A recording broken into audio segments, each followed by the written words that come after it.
அனைத்துலக உயிரோடை தமிழ் வானொலி நேயர்கள் அனைவருக்கும் நமது வணக்கங்கள். அனைத்துலக உயிரோடை தமிழ் வானொலி ஒலி ஒளி எழுத்து வடிவில் உங்கள் இல்லங்களின் முற்றங்களை வந்தடையும் ஒரு தேசிய ஊடகம்.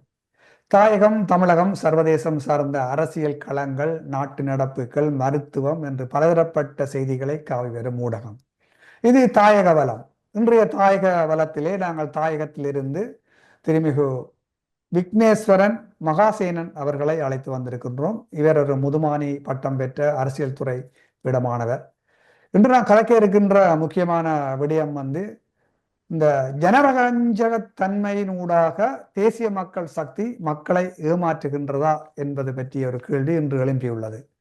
அவர்கள் கூடிய அளவிலே தாங்கள் ஒரு கம்யூனிஸ்டுகளாகவோ அல்லது மார்க்சிச சிந்தனை உடையவர்களாக கூறிக்கொண்டு ஒரு ஜனரஞ்சகத்தன்மையை ஏற்படுத்தி கொண்டு தேர்தலுக்கு முன்பு அவர்கள் சொன்ன வாக்குறுதிகள் அனைத்தும் இப்பொழுது நிறைவேற்றப்பட்டுள்ளதா? ஜனாதிபதி தேர்தல் முடிந்து கிட்டத்தட்ட 6 மாதங்கள் ஆகிவிட்டது. பார்லிமெண்டேரியன் அதாவது பாராளுமன்ற தேர்தல் முடிந்து இப்ப கிட்டத்தட்ட 3 மாசத்துக்கு மேலே ஆகிவிட்டது. இன்று வரைக்கும் அவர்கள் உறுதியளித்த அவர்கள் சொன்ன வாக்குறுதிகள் நிறைவேற்றப்பட்டுள்ளதா? இப்பொழுதும் தமிழர்களுடைய பிரதேசங்களிலே புத்த விகாரைகளும் பௌத்த மடாலயங்களும் கட்டப்பட்டு கொண்டுதான் இருக்கின்றன. இது பற்றி பேசுவதற்கு மகாசேனன். வணக்கம் மகாசேனன். வணக்கம். வணக்கம்.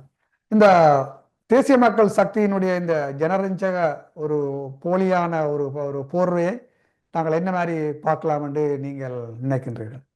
நிச்சயமாக, அதாவது நீங்க ஆரம்பத்தில் சொன்ன விஷயம்தான். குறிப்பாக ஜனாதிபதி தேர்தல் முடிஞ்சும் ஒரு 6 மாத காலங்களே கடந்து விட்டது. கிட்டத்தட்ட நாங்கள் ஜனாதிபதி தேர்தலை நாங்கள் எளிமையாக ஜனாதிபதி என்றொரு முகவரிக்குள்ள நாங்கள் அடக்க முடியாது. ஏன்னு சொன்னால் இலங்கையின் நிறைவேற்றுத்துறை என்பது கிட்டத்தட்ட நிறைவேற்றுத்துறையை உருவாக்கிய ஜெயாதிபதினாண்ட வாக்கியங்களை சொல்ல போனால், அதாவது ஒரு ஆணை பெண்ணாக மாற்ற முடியாது, ஒரு பெண்ணை ஆணாக மாற்ற முடியாது, மிகுதி அனைத்தையும் நிறைவேற்றுத்துறையால நிரப்பீடு செய்ய முடியும் என்பதுதான் இந்த நிறைவேற்றுத்துறையினுடைய இயல்பாக.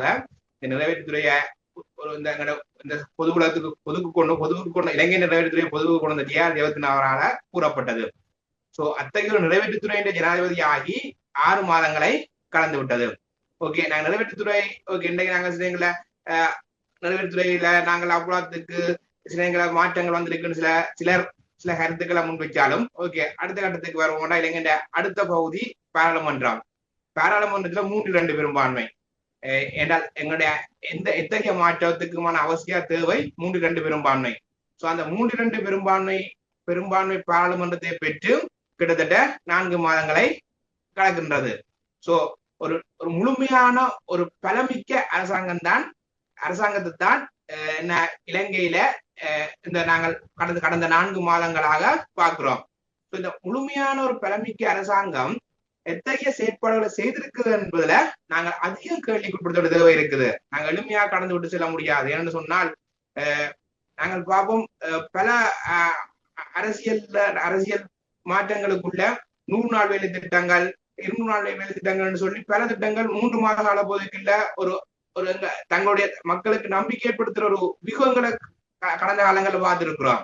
ஆனால் இன்று வரைக்கும் இந்த தேசிய மக்கள் சக்தி அரசாங்கத்தின் உரையாடல்கள் எப்படி இருக்குன்னு சொன்னால், இன்றும் அவர்கள் ஏதோ தாங்கள் எதிர்கட்சி வரசில இருந்து கதைக்கிற மாதிரி தான்.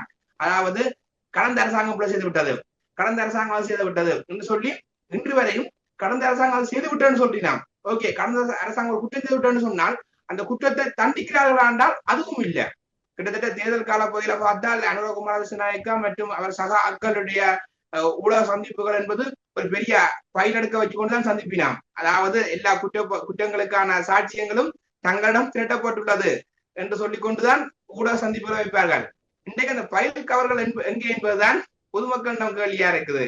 என்று சொன்னால் கிட்டத்தட்ட நிறைவேற்றுத்துறை ஜனாதிபதி உருவாகி 6 மாசங்கள் ஆகி இன்றைக்கு வரைக்கும் எத்தனை பேர் கைது செய்யப்பட்டுள்ளார்கள்? குறிப்பாக ஒரு போலீஸ் மா அதிபர் குற்றவாளியாக அடையாளப்படுத்தப்பட்டு தேடப்பட்ட ஒரு போலீஸ் மா அதிபரை கூட தேர்ட் ரன்ல தான் காணப்பட்டது. இளைஞர் ஒரு விசித்திரமான உலகம். அதாவது ஒளிஸ்மாதிபரையும் தேடினாம், அதே நேரத்துல கொலையாளியும் தேடினாம், காவலனையும் அந்த திருடுறனை ரெண்டு பேரையும் ஒன்றா தேடுற ஒரு காலத்தை தான் நாங்கள் கடந்த ஒரு மாசங்களுக்குள்ள பார்த்திருந்தோம். சோ அப்படி ஒரு அதிகாரத்தை இவர்கள் பயன்படுத்துகிறார்களா என்ற கேள்வி இருக்குது. அங்க எங்கதான் பிரச்சனைன்னு சொன்னால் அவர்கள் பயன்படுத்துவதற்கு நகர்ந்து போக முடியாது. அவர்கள் பயன்படுத்துகிறார்கள். எங்க பயன்படுத்துகிறார்கள்? மீளவும் ஈழத்தமிழர்களை ஒடுக்குறத பயன்படுத்துகிறார்கள். கிட்டத்தட்ட என்ன சொல்றது, ஓரளவுக்கு நாங்கள் முழுமையா நிராகரிக்க முடியாது. அதாவது தேசிய மக்கள் சக்தி அரசாங்கம் முழுமையாகவே ஒன்னும் செய்யலன்னு சொல்ல முடியாது. அவர்கள் செய்திருக்கிறார்கள். என்ன செய்திருக்கிறார்கள்? அதாவது ஒரு இந்த பட்ஜெட்ல பொருளாதாரத்துல கிட்டத்தட்ட ஒரு நலன்புரி சார்ந்த ஒரு உரையாடல்களை முன்னிறுத்திருக்கிறான். அதை வரவேற்கிறோம். அதில் மாட்டு கருத்து இல்லை. ஏன்னா நாங்கள் அதுல சில எல்லாத்தையும் நாங்கள் அழைச்சு கொண்டு போக முடியாது. நலன்புரி சார்ந்த விஷயங்களை நாங்கள் நிச்சயமாக வரவேற்க வேண்டும். அடுத்தது இலங்கை ஒரு வளர்ச்சி அடைந்து வருகின்ற தேசம் என்ற கப்பால ஒரு பொருளாதாரத்துல பெரு நெருக்கடிக்குள்ள ஒரு அரசு. சோ அந்த அரசுல இருக்கிற ஆட்சியாளர்கள் என்பதும் உண்மையில ஒரு சேவையைத்தான் செய்யணும். நாங்கள் அதைத்தான் நாங்க விரும்புறோம். நாங்கள் எங்கட இலக்கா நாங்கள் எப்படி பார்க்கிறோம் என்ற அரசியல் என்றால், அரசியல் என்பது ஒரு லட்சிய கனவு. சோ அந்த லட்சிய கனவுல செயற்படுறவர்கள் நிச்சயமாக சேவைக்கு வரணும். அரசியல் ஒருவரும் தொழிலாவார இல்லை. அரசியல் என்பது ஒரு சேவை சார்ந்த விஷயம், மக்களுக்கான சேவை. சோ அந்த சேவைக்கு வரவர்களுக்கு ஆடம்பரங்கள் தேவையில்லை. சோ அந்த ஆடம்பரங்கள் தடுக்கப்படுகின்றது. சோ அது வரவேற்கத்தக்க விஷயம். சோ இத்தகைய விடயங்கள் நாங்கள் வரவேற்கிறோம். ஆனால் இது நிலையான மாற்றத்தை கொண்டு வருமா? நிலையான மாற்றத்துக்கு என்ன செய்கிறார்கள் என்றதான் பிரச்சனை. நிலையான மாற்றத்துக்கான எத்தகைய நடவடிக்கையையும் கடந்த 6 மாத கால பகுதியில நாங்கள் அவதானிக்க முடியல. கிட்டத்தட்ட அவர்கள் ஒன்று குற்றம் சொல்வார்கள், பழைய அரசாங்கம் அல்லது பாவப்பட்ட நாய்கள் அல்லது பாவப்பட்ட குரங்குகள். தேசிய மக்கள் சக்தி இந்த குற்றவாளிகள் யாருன்னு சொன்னால் முன்னாள் அரசாங்கம், பாவப்பட்ட நாய்கள், பாவப்பட்ட குரங்குகள். தங்கள் எந்த குற்றமும் இல்லை. தங்கள இயலாமையை இதுவரைக்கும் ஏற்றுக்கொள்ள முடியாத நிலைமையில்தான் இந்த தேசிய மக்கள் சக்தி அரசாங்கம் இருக்கின்றது. ஏன்னு சொன்னால் இந்த கட்டமைப்பு பெரிய பிரச்சனை இருக்குது. இப்ப வெளிப்படையா இவர்கள் என்னென்னால் இவர்கள் தாங்க முதல் பொருளாதார பிரச்சனை தீர்த்து போட்டு தாங்க கட்டமைப்பு மாற்றங்களை பற்றி விளையாடும் என்று சொல்லினாம். அது முற்றிலும் ஒரு முரணான ஒரு பார்வை. ஏன்னு சொன்னால் இலங்கையின் அடிப்படை பிரச்சனை கட்டமைப்பு தான்.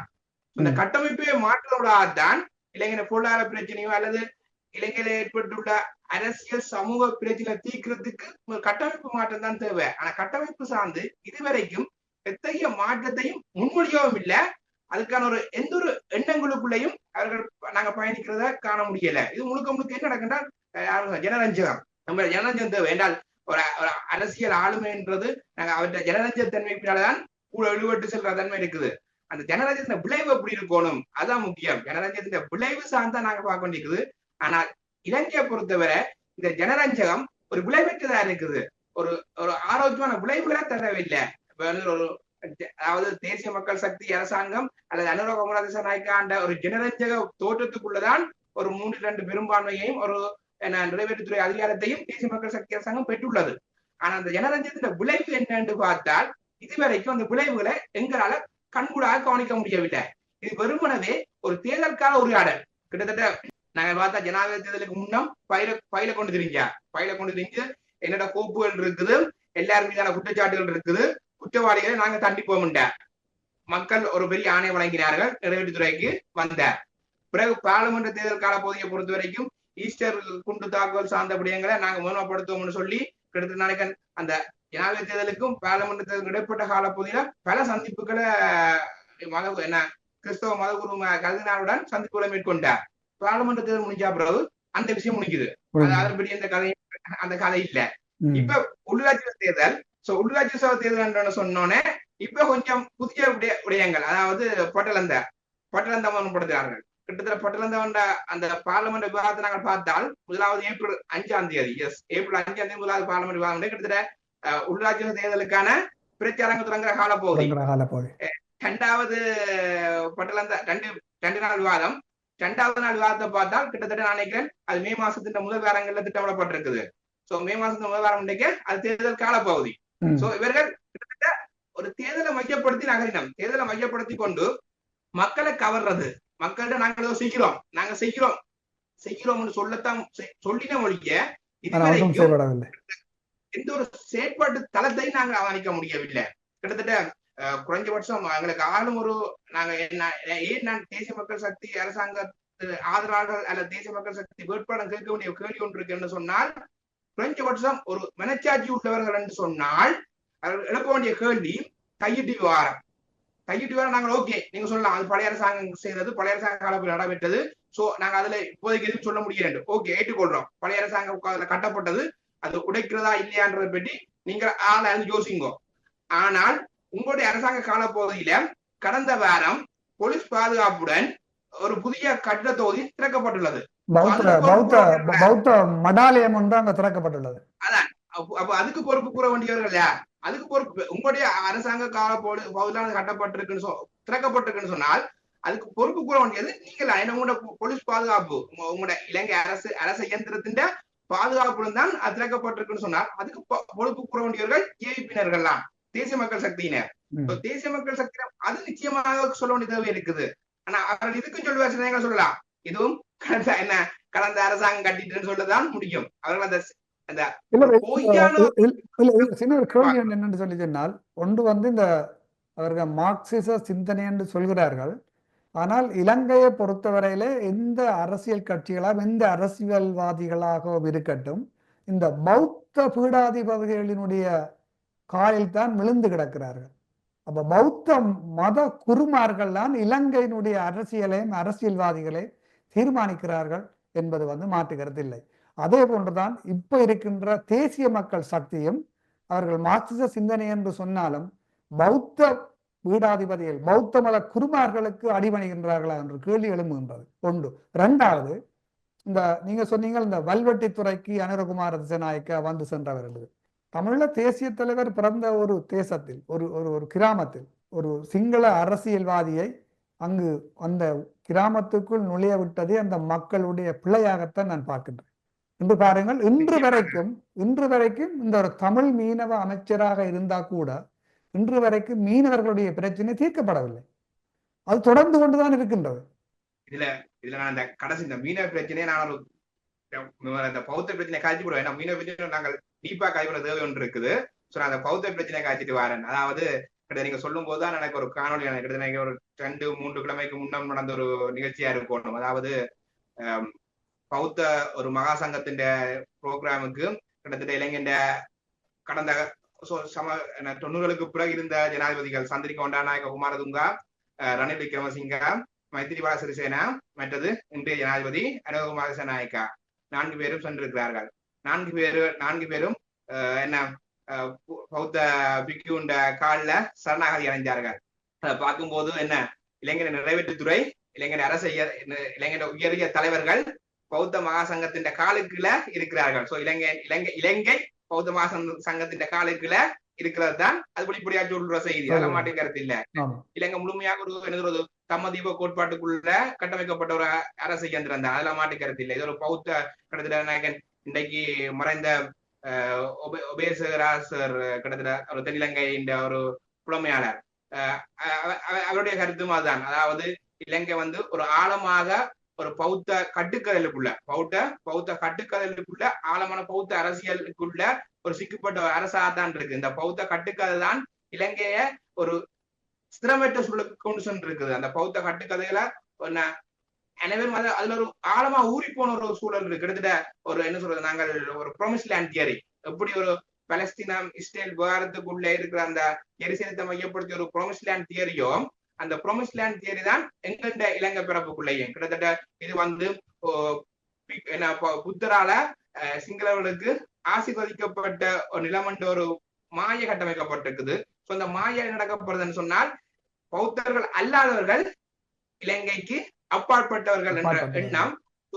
இலங்கையின் ஆளும் வர்க்கம், ஆளும் மதம் பௌத்தம் தான். கிட்டத்தட்ட கடந்த காலம் கண்ட ஆட்சியாளர்கள் அனைவரும் கிட்டத்தட்ட எஸ்டோலியாடு பண்டநாயக்கா சரி இருக்கட்டும், ரணில் விக்ரமசிங்காண்ட மூதாதையாளா இருக்கட்டும், டிஎஸ் நாயக்காண்ட வழியா இருக்கட்டும், அனைவருமே காலனித்துவ காலங்கள்ல கிறிஸ்தவ மதத்துக்கு சென்று பிற்பட ஆட்சி அதிகாரத்தை பெறுவதற்காக பௌத்த மதத்தை பெற்றுக்கொண்ட வரலாறுகள் தான் இருக்குது.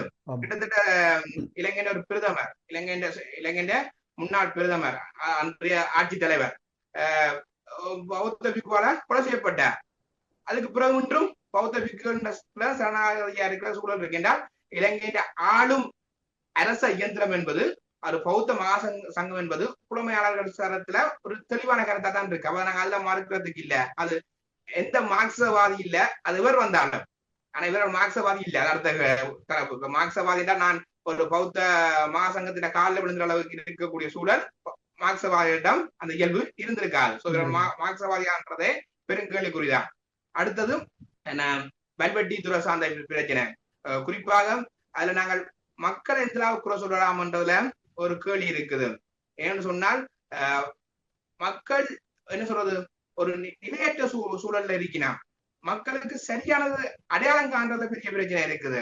இப்ப நாங்கள் என்ன சொல்றது இன்றைக்கு எல்லாருமே ஒரே உருவத்துல இருக்கினா கிட்டத்தட்ட நாங்க ஜனாதிபதி பார்த்தால் ஜனாதிபதி தேர்தல் கால பகுதியில நாங்க என்ன செய்திருக்கிறோம் 2010 தென்னிலங்கையை தான் ஆதரிப்போம், 2015 தென்னிலங்கை தான் ஆதரிச்சினாங்க, 2019 2024 4 வருஷமே நாங்க என்ன செய்யறோம் ஒரு தென்னிலங்கை வேட்பாளருக்கு தான் எங்களுடைய தமிழ் கட்சி ஆதரவு சொல்லிக் கொண்டிருக்கிறது என்றால் அவங்க அதாவது ஜனாதிபதி தேர்தல் கால போயில போய் நாங்க யாருக்கு பிரச்சாரம் செய்யறோம் ஒரு தென்னிலங்கை வேட்பாளர் பிரச்சாரம் செய்யறோம். பாராளுமன்ற தேர்தல் கால போய் வந்தா நாங்க எங்களை சனம் யோசிக்கலாம். ஜனாதிபதி தான் நிறைவேற்றுத்துறை அவர்கிட்ட தான் இருக்குன்னு சொன்னால் சட்டவாக்கத்துறை மட்டும் நாங்க இன்னொட்ட கொடுப்போம், அவர்கிட்ட கொடுத்தா அவங்களுக்கு ஈஸியா தந்துட்டு வர்றானே என்றால் மக்கள்கிட்ட எண்ணம் பெறலாம். நீங்க தான் அவரை நல்லவர் சொல்றீங்க, அதான் ஆளும் கவலைக்குரிய விஷயம். ஒரு 2 மாசத்துக்கு முன்ன நல்லவரா இருக்கிறவர் 2 3 மாசத்துக்கு நீங்க நல்லவர்னு சொல்றவர் 2 மாசத்துக்கு பிறகு கெட்டவராக முடியும். நல்லவர் தானே அவன் நல்லவர் தானே, அவன் நல்லவருக்கு நாங்க வாக்கு போடலாம் தானே என்ற மைண்ட் செட்ல மக்கள் போடலாம். அப்ப அதுல பிளைண்ட் இல்ல, மக்களுக்கு நாங்க சரியானதை சொல்லலைன்னா அதுதான் நாங்க மக்களை சரியாக ஒரு திசை திருப்பையில நாங்க மக்களை நாங்கள் புள்ளியான வழிக்கு நாங்கள் திசை திருப்பிட்டோம். அதாவது எங்களுடைய அரசியல் தலைமை மக்கள் ஒரு புள்ளியான வழிக்கு திசை திருப்பிட்டோம் தான் நினைக்கிறேன். ஆனா அது நாங்கள் அத மீள ஒரு மக்கள் அதை புரிஞ்சுக்கொண்ட தேவை இருக்குன்னு நம்புறேன். ஏன்னா இந்த ஜனரஞ்சகம் என்றது ஒரு போலி பிம்பம், அந்த போலிகள் கட்டவிழ்க்கப்படுகின்றது, போலிகள் கட்டவிழ்க்கப்பட வேண்டிய தேவை இருக்குன்னு நான் நம்புறேன். அதோண்டு ஏன்னா இன்றைய கூட நான் நினைக்கிறேன் தமிழ் கட்சிகள் தங்களுக்குள்ள மோதினா கிட்டத்தட்ட தமிழிசை கட்சியும் முன்னணியும் தமிழ் மக்கள் கூட்டணியும் அல்லது சங்குன்னு சொல்லி தங்களுக்குள்ள மோதின மொழிய இன்னும் பொது எதிரியை சரியான அடையாளம் காணினம் இல்ல. எங்களுக்கு பொது இன்றைக்கு தமிழ் பொது எதிரி வந்து தேசிய மக்கள் சக்தி ஏன்னு சொன்னால் தேசிய மக்கள் சக்தி என்றது அப்பால அதுல பிம்பம் வேற, அது ஒரு கடுமையான இனவாத ஜேவிபி சூழல், அதான் அந்த பிம்பம். அந்த பிம்பம் என்ன செய்திருக்குன்னு சொன்னா கிட்டத்தட்ட இன்னைக்கு இங்க இல்ல சர்வசத்துல போய் சொல்லி இருக்குது என்னண்டு நாங்கள் வடகிழக்குல எங்களுடைய வடகிழக்கு மக்களும் எங்களை தான் தெரிவு செய்துள்ளார்கள். எங்களுடைய எண்ணங்கள்லாம் இன்னைக்கு மக்கள் எண்ணங்கள்னு சொல்லி எங்களுடைய கருத்துக்கள்லாம் மக்கள் கிட்டத்தட்ட நினைக்கிறேன் இந்தியாவுக்கு இலங்கை ஜனாதிபதி இருந்த போதும் இந்த கூட்டறிக்கையில இலங்கை ஜனாதிபதியும் இந்தியாவில பிரதமரும் சேர்ந்த கூட்டறிக்கையில கூட அவர் இலங்கை ஜனாதிபதி குறிப்பிட்டு சொல்றார் வடகிழக்கு மக்களும் எங்களை ஆதரித்துள்ளார்கள். நாங்கள் எடுக்கிற டிசிஷன் தமிழ் மக்கள் விரும்புற டிசிஷன், தமிழ் மக்கள் டிசிஷன் தான் நாங்க எடுக்கிறோம், நாங்க எடுக்கிறதுக்கு அதிகாரம் எங்களுக்கு இருக்குன்ற ஒரு செய்திய சொல்ல வரார். இது பிள்ளையான ஒரு முன்னுதாரணம். இந்த தவறுகளை திருத்த வேண்டிய தேவை எங்களுக்கு இருக்குன்னு நம்புறேன். அடுத்த மீனவர் பிரச்சனை, இது ஒரு ஆபத்து, பயங்கர ஆபத்து. ஏன்னு சொன்னால் தென்னிலங்கை அரச இயந்திரம் தெளிவாக செய்யுது. ஏன்னு சொன்னால் இத ஒரு சிங்கள ஒரு அமைச்சர் இதுக்குள்ள விட்டிருந்தால் அது அந்த பார்வை எப்படி இருக்கும்னு சொன்னால் ஒரு தென்னிலங்கை ஒரு சிங்கள அமைச்சர் இப்படி சொன்னார், சிங்கள அமைச்சர் என்ன தமிழக மீனவர்களுக்கு எதிராக கதைச்சார் என்றுதான் நியூஸ் போகும். ஆனால் இன்றைக்கு என்ன நியூஸ் போகுது ஒன்று தமிழ் ஈழத்தமிழ் மீனவர்கள் தமிழகத்துக்கு எதிராக போராடினோம், செய்தி அதுதான். செய்திகள் தமிழக மீனவர்களுக்கு எதிராக போராடினோம். இன்னொரு பக்கம் பார்த்தால் தமிழக மீனவர்கள் இலங்கை அரசாங்கத்தால சுடப்படுறதும் கைது செய்யப்படுறதும் ரெண்டையும் பொருத்தி பார்க்கிற தமிழக மக்கள் யோசிக்கணும்னு சொன்னால் எங்களுக்கு எதிராகத்தான் ஈழத்தமிழர்கள் போராடினோம், ஈழத்தமிழ் மீனவர்கள் எங்களுக்கு எதிராக போராடினோம். சோ அவன் அரசாங்கம் என்ன செய்யுது எங்கட மக்களை கொள்ளுது. அவன் ரெண்டு பேரும் சேர்ந்து நிற்கிறான், ஈழத்தமிழர்களும் இலங்கை அரசாங்கமும் சேர்த்து நின்றுதான் எங்கட மக்களை எங்கட மீனவர்களை கொள்ளினோம் என்ற எண்ணம் தான் வரும். நாளைக்கு அண்மையில ஒரு இந்த கைது செய்யப்பட்ட பற்றியும் அடுத்தது அப்படி ஒரு எண்ணம் வர வேணும் என்பதற்காகத்தான் 2 அரசுகளும் திட்டம் போட்டு இதை செய்கின்றார்கள். அதான் பலவீனமாக வேண்டாம். ஒரு பிபிசி அந்த நியூஸுக்கு கீழே அந்த கமெண்ட்ஸ்ல பார்த்த போதும் ஒரு கமெண்ட்ஸ் ஒன்று இருந்தது, இவங்களுக்காகத்தான் நாங்க தொப்பு கொடுக்கிறோம்னு சொல்லி நாங்கள் போராடினோம் என்ற ஒரு கேள்வி கொண்டு ஒரு தமிழகத்தை சேர்ந்த ஒரு ஒரு இளைஞர் பதிவுல அந்த கருத்து இருந்தது. அது நிறைய பேர கருத்து, அதான் நிறைய பேர கருத்து. இந்த கருத்து உருவானது தான் இந்த இலங்கை விரும்புது. உருவாக்குற சூழலை தான் நாங்களும் ஏற்படுத்துறோம். ஆழமாக உரையாட வேண்டிய விடயம், ஆழமாக கையாளப்பட வேண்டிய விடயம். ஆனா இன்றைக்கு வரைக்கும் அதாவது இலங்கையில மீன்வளத்துறை அமைச்சர் போய் உரையாடுற அளவுக்கு தமிழ் தேசியத்தை உரையாடுற தமிழ் தேசிய பிறப்புல நாங்கள் இருக்கிறோம்னு சொல்ல எந்த ஒரு கட்சியும் இதை கையாள தயாரில்லை. இதை நாங்கள் கையாளணும். இதை நாங்கள் கையாளாத முடியாத சூழல்ல தான் என்ன செய்யுது அரசா இயந்திரம் இலகுவாக எங்களுக்கு எதிர்ப்பில்லை உருவாகி கொண்டிருக்குது. இறுதியாக நாங்கள் நிறைவு செய்கின்ற நேரம் நெருங்குகின்றபடியா இறுதியாக உங்களுடைய ஒரு கேள்வி, ஒரு கருத்து கணிப்பின்படி உங்களுடைய ஆய்வும் உங்களுடைய சிந்தனையின்படி வருகின்ற உள்ளூராட்சி சபை தேர்தலிலே தேசிய மக்கள் சக்தி தமிழ் அரசியல் கட்சிகளை தாண்டி பல இடங்களை பிடிக்குமா? பலமாக உள்ளது. அதுக்கு காரணம் எங்களிடம் சிதறல். நாங்க இன்னும் அதாவது தமிழ் தேசிய முலாம்பூசப்பட்ட கட்சிகள் இன்னும் தங்களுடைய தோல்விகள்ல இருந்து தோல்விகளை உணரவில்லை, தோல்விகள் இருந்து பாடம் கற்கவில்லை. ரெண்டும் இருக்குது. தோல்வியை உணரவில்லைன்னு சொன்னால் தமிழிசை கட்சி. ஏன்னா தமிழிசை கட்சியின் இன்றைய பதில் செயலாளர் பொது தேர்தல் முடிஞ்ச சொன்ன விஷயம், நாங்கள் இன்றும் பெரும்பான்மையான ஆசனங்களை பெற்றுள்ளோம், 21 இருந்து 10க்கு வந்துட்டோம். அவர் அதை உணர இல்லை. ஆனா சொல்ற நாங்கள்லாம் பெரும்பான்மை ஒப்புட்டு நாங்க பெருசா வச்சுக்கிறோம். அதை வெற்றியா கொண்டாடினவர். இன்றைக்கு வரைக்கும் தோல்வியை தமிழிசை கட்சி ஏற்றுக்கொள்ளல. அடுத்த முன்னணியை பொறுத்த வரைக்கும் தோல்வி ஏற்றுக்கொண்டது. தேர்தல் முடிஞ்ச அப்புறம் ஒரு ஊடக தமிழ் தேசிய மக்கள் முன்னணியின் தலைவர் கேந்திரமார் பொன்னம்பலம் அவர்கள் ஒத்துக்கொண்டவர், தாங்கள் தோல்வி அடைஞ்சிருக்கிறோம். தோல்விக்கான காரணத்தை சொன்னவர். கேட்கும்போது பயங்கர சந்தோஷமா இருந்தது. அதாவது தோல்விக்கான காரணம் தாங்கள் மக்களிடம் அணுகையில, மக்களை நாங்க புரிஞ்சு கொள்ளல, மக்கள்கிட்ட நாங்க சரியா போகலன்னு சொல்லிக்கிறோம். எனக்கு கேட்கும்போது சந்தோஷமா இருந்தது. நல்ல விஷயம். அதாவது ஒரு புரிதல் இருக்குன்னு சொல்லி கிட்டத்தட்ட தேர்தல் முடிஞ்சு 4 மாசம் ஆச்சுது. இந்த இடத்துல உங்களை நிப்பாட்டி ஒரு கேள்வி கேட்கிறேன். இப்ப கஜேந்திரகுமார் அவர்கள் அந்த பத்திரிகையாளர் மாநாடு நடத்தி அவருடைய தோல்வியை ஒப்புக்கொண்டிருக்கின்றார். அதுக்கான காரணத்தையும் சொல்லி இருக்கின்றார், தாங்கள் மக்களுடன் செல்லவில்லை என்பதை. இந்த மக்களுடன் தாங்கள் மக்களுக்குள்ளே பெனட்ரேட் பண்ணப்படவில்லை என்ற உணர்ந்தவர்கள் இப்பொழுது அந்த வேலையை செய்கிறார்களா என்ற ஒரு கேள்வி எழும்புகின்றது. அதான் சொல்ல வரேன். அதாவது கிட்ட 4 மாசம் ஆயிட்டுது. இன்றைக்கு வரைக்கும் அந்த புரிதல் இருக்குது. ஆனா புரிதலை செயற்படுத்துறதான வேலை படவில் இல்லை. கிட்டத்தட்ட அந்த 4 மாசமும் அவர்கள் அவர்கள் மக்களிடம் செல்லவில்லை. அவர்கள் அதாவது பார்லிமெண்டத்துல புதிய அரசியலமைப்பு வரும்போது எவ்வளவு கூட்டாட்சி ஏற்படலாம்னு சொல்லி தங்களுக்குள்ள அந்த மீளவும் அரசியல் கட்சியில கூட்டு சேரணும்னு யோசிச்சு கொண்டு வந்த ஒழிய மக்களிடம் போய் மக்களை பலப்படுத்துறவரா, மக்கள்கிட்ட கருத்தை பலப்படுத்துவதாக கட்சியில இழுக்கிற விஷயத்த அவர் செய்ய தவறிட்டான். இன்றைக்கும் மக்கள்கிட்ட போயிடா, இன்னும் மக்களிடம் போகல. மக்களிடம் போகாத வெளிப்பாடுதான், மக்கள்கிட்ட தமிழ் கட்சிகள் போகாத வெளிப்பாடுதான் நாங்க ஏற்றுக்கொள்ள வேண்டிய உண்மை. அதாவது பல கட்சியில ஏற்றுக்கொள்ளதான் பண்ணும். பல கட்சிகள் உள்ளூராட்சி சபைக்கு தங்களுடைய வேட்பாளர்களை தெரிவு செய்வதற்கு அல்லும் பகலும் கடுமையா உழைத்தார்கள். பல இடங்கள்ல வலுக்கட்டாயமாக இழுக்கப்பட்டு சேர்த்துள்ளார்கள் அங்கத்துவர்கள்.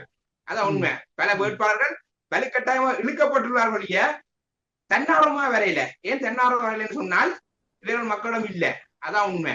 அதான் பல இடங்கள்ல வேட்புமனுக்கள் நிராகரிக்கப்பட்டதற்கான சூழலும் அதுதான். ஏன்னு சொன்னால் இவர்கள் திட்டமாக ஒரு சீராக இயங்கி இருந்தால் கண்டிப்பாக இவர்கள் வேட்பாளர்களாக கிடைக்கப்பட்டிருக்கும், ஒழுங்கான எல்லா சான்றிதழும் அள்ளி கொடுக்கப்பட்டிருக்கலாம். ஆனால் அவர்கள் வேட்பாளர்களை இணைப்பதே பல கஷ்டப்பட்டு இணைச்சதன் அடிப்படையில் தான் பல சான்றிதழ்களை இவர்களால் இணைக்க முடியாமல் போயிருக்குது. நல்லது மகாசேனன், நாங்கள் எங்களுடைய நேரம் இறங்கிவிட்டது. இன்றைய இந்த சந்திப்பிலே நீங்க கலந்து கொண்டு இந்த தேசிய மக்கள் சக்தியினுடைய இந்த ஜனரஞ்சக பூ என்ற ஒரு ஜனரஞ்சத்தை உருவாக்கி, ஒரு மாயை உருவாக்கி அதனூடாக தொடர்ச்சியாக மக்களை ஏமாற்றுவதும் இல்லாமல் வருகின்ற உள்ளூராட்சி சபை தேர்தல் கூட அவர்கள் பலமாக இருக்கின்றார்கள் என்ற கருத்தை சொல்லியிருக்கின்றீர்கள். இது மக்கள் மத்தியிலே சேர வேண்டும், மக்கள் இதை பார்க்க வேண்டும், இந்த தமிழ் தேசிய கட்சிகள் இதை பார்க்க வேண்டும். என்ன நடைபெறுகின்றது, இவர்கள் இந்த ஒரு தேசிய மக்கள் சக்தியை என்ன மாதிரி அவர்களை வென்று தங்களுடைய இடத்துக்கு வர வேண்டும் என்பதை பற்றி எங்களுடைய மக்களும் தமிழ் தேசிய கட்சிகளும் உணர வேண்டும் என்பதை நீங்க சிறப்பாக இன்றைய இந்த கலந்துரையாடலே சொல்லியிருந்தீர்கள். இன்றைய நேரத்தை ஒதுக்கி எங்களுடன் கலந்து கொண்டதை விட்டு மிக்க மகிழ்ச்சி மகாசேனன். இன்னொரு உரையாடலில் நாங்கள் கலந்து கொள்வோம் என்று கூறிக்கொண்டு விடைபெறுகின்றேன். நன்றி.